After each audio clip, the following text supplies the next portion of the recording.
Hello friends, कैसे हो? I hope कि आप सभी लोग बढ़िया होंगे। तो जैसा कि अपन लोगों ने इस सीरीज के लास्ट चैप्टर में देखा था, लॉर्ड बिशप सेंट मेरेलियो के मिरर को लाने को कहता है। इसी के साथ मुस्कुराते हुए कहता है अब भूत भगाने का रिचुअल शुरू होगा। अब आगे प्रीस्ट एंड्रेस कहते हैं भूत भगाने की रिचुअल ये बेतुका है। क्या सर ब्लेड की बेगुनाही सच्ची गवाही के जरिए से साबित नहीं हो रही है? आखिर आप इस मामले को ऐसे कैसे बढ़ा सकते हो, वो भी इस हद तक? यह सुनकर लॉर्ड बिशप कहता है मैं ऐसा इंसान हूँ जिसकी ये ड्यूटी है कि मैं छोटे से छोटे डाउट्स क्लियर कर दूं ताकि बाद में इसका किसी को पछतावा ना हो। इसी के साथ हमें लॉर्ड जोसेफ को दिखाया जाता है जो बिशप की ऐसी बातें सुनकर गुस्सा होते हुए अपने मन में कहता है दत्तेरी की, वो तो इस सिचुएशन को अपनी तरफ मोड़ रहा है। लेकिन एक बार भूत भगाने की रस्म पूरी हो जाने के बाद तो ये ब्लेड के लिए एक अपमान का सिंबल बन जाएगा और पूरी जिंदगी उसके नाम पर ये कलंक भी लगेगा। अब इस ट्रायल का पर्पस बदल गया है और सच का तो कोई अब इसमें मैटर ही नहीं है और अब तक केवल यही इरादा रह गया है कि ब्लेड के साइड से गवाही देने वाले हर एक व्यक्ति पर बोझ डाला जाए। शुरू से ही यह मुकदमा एक बहाना था ताकि वे नॉर्थ पर पूरा कंट्रोल पा सके। तभी लॉर्ड बिशप इनक्वाइसिटर्स से कहता है सभी इनक्वाइसिटर्स यानी कि पूछताछ करता जल्दी से सेक्रेट प्रेयर्स तैयार करो। यह सुनकर प्रीस्ट एंड्रेस कहते हैं लॉर्ड बिशप अभी भी एक तरीका बचा है, होली relic के जरिए हम सच को उजागर कर सकते हैं। तो फिर आप वर्टिकल के सीक्रेट आर्टिफैक्ट को इतने हल्के ढंग से कैसे ले सकते हो? प्रीस्ट एंड्रेस के मुंह से ऐसी बातें सुनकर लॉर्ड बिशप काफी ज्यादा गुस्सा हो जाता है और चिल्लाते हुए कहता है अपने जबान पर काबू रखो। क्या बुराई की प्रेजेंस की खोज करना आपके लिए इतना ज्यादा मामूली है? और वैसे भी अगर उसकी सोल सचमुच क्लीन है तो फिर उसे इस बात से क्या ही फर्क पड़ेगा और उसे तो सिर्फ वहां पर जाकर खड़ा रहना है। यह सुनकर प्रीस्ट एंड्रेस अपने मन में कहता है अगर कोई बुराई के एग्जिस्टेंस को जस्टिफिकेशन के रूप में यूज करता है तब इनकार करने का मतलब ये होगा कि हमारे अंदर अभी भी बुराई है।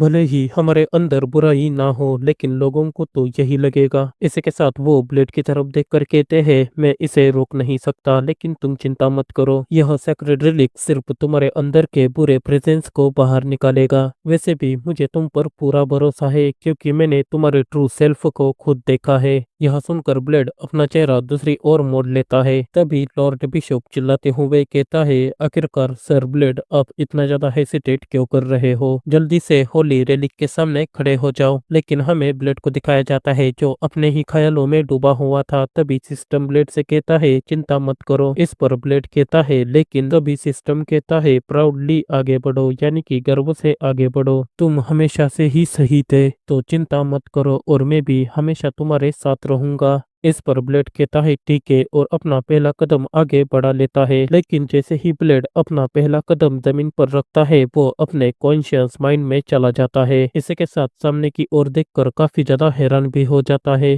क्योंकि उसके सामने एक आदमी खड़ा हुआ था जो कि और कोई नहीं बल्कि सिस्टम होता है जो ब्लेड से कहता है आखिरकार अब मुझे सब कुछ समझ में आ गया कि उस ओल्ड ब्लैक स्मिथ के आंखों में इतने ज्यादा इमोशंस क्यों थे तुम्हें देखने के बाद, और उसने जरूर ऊपर वाले से ये रिक्वेस्ट की होगी कि उसकी हम्बल स्वॉर्ड तुम्हें होल्ड बैक ना करे। वैसे भी मैंने वो तुम्हें सब कुछ सिखाया जो तुम्हें सिखाना चाहता था, लेकिन मैं अब भी यही चाहता हूँ कि मैं तुम्हें थोड़ा और ज्यादा ग्रो अप होते हुए देख सकूं। लेकिन उस मिरर के रिफ्लेक्शन से बचने के लिए मुझे थोड़ा और डीपर रिलम में जाने की जरूरत है। यह सुनकर ब्लेड कहता है आखिर तुम्हारे कहने का क्या मतलब है? इस पर सिस्टम कहता है नाइट्स की दुनिया सागर की तरह गहरी और विशाल है यानी कि बहुत बड़ी, और अब तक जो तुमने मुझे दुनिया दिखाई है उस दुनिया में तुमने केवल अपना सिर्फ एक पैर ही डाला है और अब समय आ गया है कि तुम अब गहरे पानी में उतरो। इस पर ब्लेड चिल्लाते हुए कहता है मैं अभी भी उस गहरी दुनिया तक पहुंचने के लिए काफी ज्यादा कमजोर हूँ। यहाँ सुनकर सिस्टम कहता है चिंता मत करो, एक दिन तुम जरूर पहुंचोगे। तो अब अकेले जाने का समय आ गया है और तुम ही केवल अपनी कंप्लीट दुनिया बना सकते हो।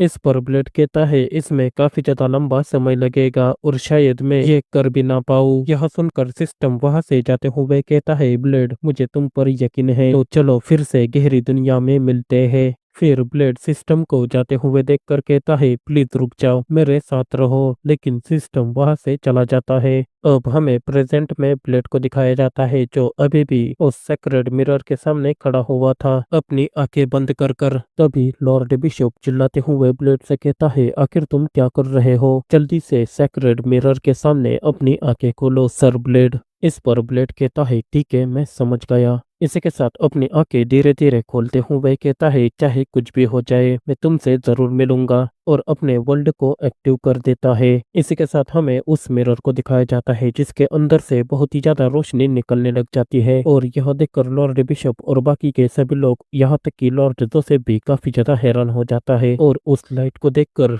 प्रिस्ट एंड्रेस भी हैरान होते हुए कहते हैं इम्पॉसिबल। इसी के साथ हमें बाकी के लोगों को भी दिखाया जाता है जो उस व्हाइट लाइट को आते हुए देखकर कहते हैं ये तो व्हाइट लाइट है, ये तो इम्पॉसिबल है, आखिर ऐसा कैसे हो सकता है, यह तो एक नोबल लाइट है जो सिर्फ उन लोगों के पास हो सकती है जिनमें शेम का एक कण भी ना हो, यानी कि शर्म का एक कण भी ना हो। इसी के साथ हमें चर्च के बाहर भी दिखाया जाता है, चर्च के ऊपर भी व्हाइट कलर का फॉग फैला हुआ था। फिर बाहर के लोग भी उस फॉग को देखकर कहते हैं जरा उस तरफ तो देखो, ये तो व्हाइट फॉग है जो कई सालों बाद हमारे सोरार में आया है, और इस व्हाइट फॉग ने तो हमारे पूरे सोरार को घेर लिया है। इसी के साथ हमें मेर्सिल्ला और जेमिना को भी दिखाया जाता है जो यह सब नजारे को देखकर काफी ज्यादा हैरान हो चुके थे, क्योंकि उस व्हाइट फॉग ने पूरे के पूरे सोरार को चारों तरफ से घेर लिया था। इसी के साथ हमें चर्च के अंदर का सीन दिखाया जाता है। लॉर्ड बिशप उस व्हाइट लाइट को देखकर काफी ज्यादा हैरान हो जाता है और कहता है गॉड ने। तभी ब्लेड कहता है मुझे ऐसा एक भी काम नहीं दिखता जो मैंने गलत किया है, तो तुम सब लोग मेरे साथ ऐसा क्यों खिलवाड़ कर रहे हो और मुझे इस तरह कोस रहे हो। इसी के साथ ब्लेड रोते हुए कहता है आखिरकार तुम सब मुझसे सब कुछ छीनने की कोशिश क्यों कर रहे हो, मैंने कुछ भी गलत नहीं किया। तभी आसमान से बहुत बड़ी व्हाइट लाइट चर्च में आकर गिर जाती है और उस मिरर के अंदर चली जाती है, जिसे देखकर लॉर्ड बिशप और सभी लोग काफी ज्यादा हैरान हो जाते हैं, क्योंकि उस मिरर से अब बहुत ही ज्यादा रोशनी रिलीज हो रही थी, इतना कि लोगों को उस रोशनी को देखना भी बहुत ज्यादा मुश्किल हो रहा था। इसी के साथ लॉर्ड बिशप ब्लेड की तरफ देखकर कहता है नहीं, उस लड़के ने कुछ भी गलत नहीं किया, उसने तो केवल वही किया जो उसे करना चाहिए था।